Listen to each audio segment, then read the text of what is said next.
Hello, I am here today. I'm Kate Usay with Trust Your Heart Supervision. I'm here today with Tessa Rubenstein, one of our stars who just completed her supervision. Welcome, Tessa. Thank you for doing this. Of course. I have a question for you. So if you could just introduce yourself and just say what you're doing with your career right now. Okay, sure. My name is Tessa Rubenstein. I am currently working as the Clinical Services Administrator at Franklin County Community-Based Correctional Facility. So I do like mental health treatment with adult males who are incarcerated, and I will also be overseeing the programming department, doing program evaluation and implementation.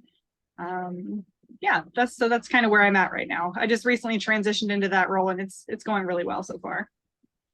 Terrific. So glad to hear it. But let me ask you, what was going on for you professionally and personally when you decided to come into a supervision group? So I had been working at Lorraine Correctional Institution.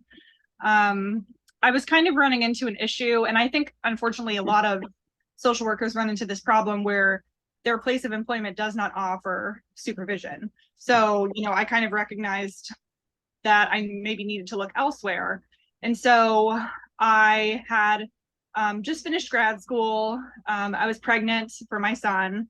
And so I just, kind of got interested in what type of opportunities might be available for me as far as growing personally and professionally with a supervision group. And what were the main challenges you were dealing with at that time? You said there was no supervision, but what were the challenges that made you think I need support? Because there's a lot of social workers who, are working and working. They might have a master's degree, they have their LSW, but they never invest in themselves. I think that for me personally, I was experiencing a lot of burnout. I felt like I didn't really have the proper support. I had some pretty great colleagues, but as far as like mentors who understood the field of social work, I felt like that was kind of lacking. So I wanted to really try to seek that out because obviously, especially in the type of work that I do, and all social workers really, it can be very tiring, as we know. So I really wanted to try to find a form of support to help me just continue to do the work that I love.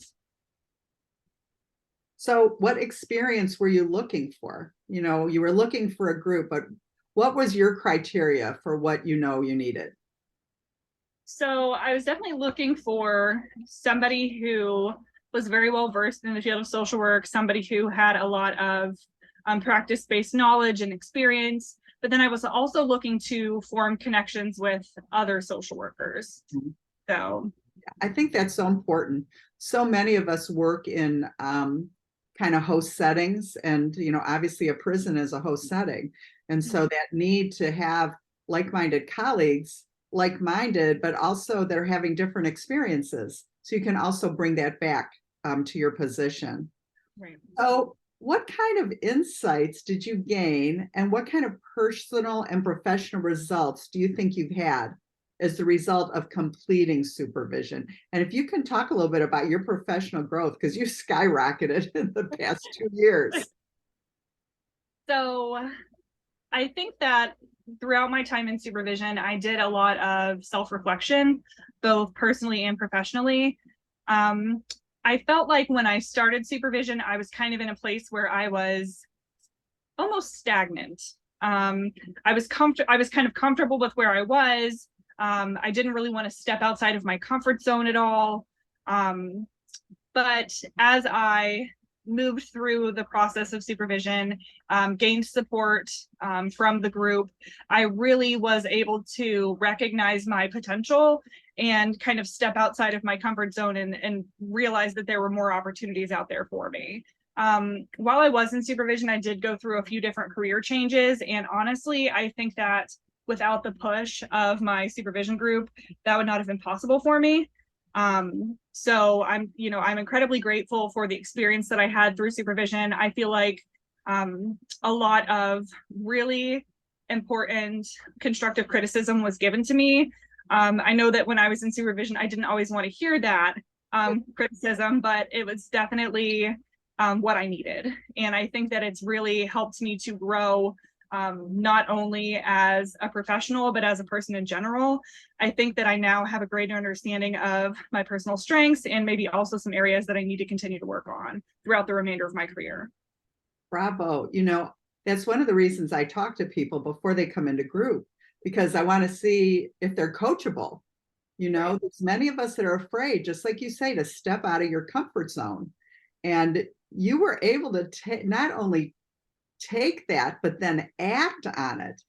So many people will just kind of go, oh my God, this is too hard. Like, I can't take one more step. And I was so excited, as was the group. And for all of us, when we see in each other, like, oh, I get it. Okay. Like, this group cares about me. And it's only when we have that kind of relationship with people and trust them that we know that they're telling us what's in our best interest. If you could just talk about, where you went from the prison to where, like, it was one step after the other upwards in your career. So when I first started supervision, like I said, I was employed at an adult male prison doing substance use treatment, group therapy. It was a really great experience for me, but I wanted something different. So I, kind of brought up an opportunity that was offered to me to my supervision group. The opportunity was for me to be the first mental health clinician embedded in a police department in Stark County. So I wasn't really sure how I felt about that at first, just because I was really comfortable in the prison setting. But everyone in my group was like, you should give it a try. That would be a really great opportunity for you. And so I applied for it and I got it. And it was a really great way for me to really hone in on some of my skills related to like mental health treatment. It was really exciting. There was actually a newspaper article written about my position. Somebody from the paper came and interviewed me. So I really, really enjoyed my time there. And I think that had it not been for the support of my supervision group, I don't know that I would have stepped outside of my comfort zone to try to pursue something else. I did that for close to a year, and then another opportunity became available for me to apply for a clinical services administrator position at a community-based correctional facility. So I had brought up to my group, how do we successfully transition into like a management or leadership role? Because that's something that I had never done before. So I think that it was kind of intimidating. And my group really gave me a lot of helpful feedback. And once again, just kind of gave me that push I needed to apply for that different position. And I got it. I was offered the job, and I'm now I was initially overseeing like the intake department, like how we get our referrals. And then I'm still doing mental health therapy with individuals that are incarcerated at our facility. And then moving forward, I will be overseeing the programming department. So I will be evaluating programs. I'll be doing supervision with staff. A lot of our staff have their chemical dependency license. I'm also dually licensed. So I also, this is something that was just recently brought to my attention. I will be having a social work intern starting in the spring. Awesome. Yes, so I'm very excited about that.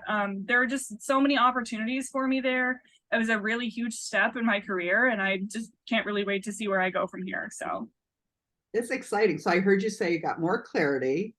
You like have a clear path forward now. Your mindset changed. You had confidence to explore the different opportunities that came in front of you. With administration comes increased income, right?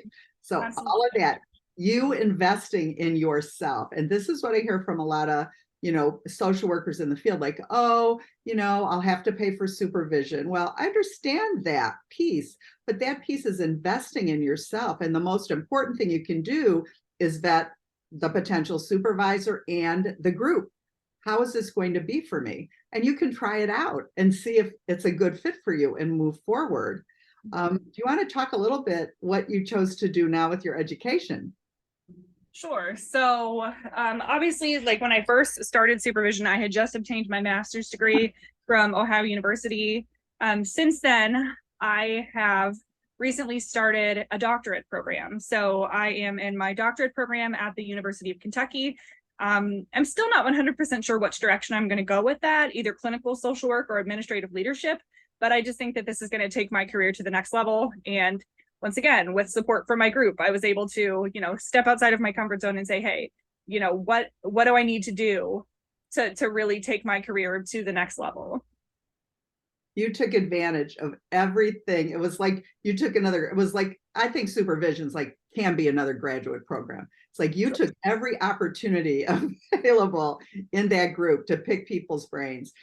But your input for the group too was just so generous and instructive, because many of us will never work in that system, but our clients will interact in the system. And so for us to understand and how it works, maybe not just for clients, but for their family members was just spectacular. So lastly, Tess, what would you tell Ohio LSWs who are thinking about seeking supervision and the support in a Trust Your Heart Mindful self-compassion cohort?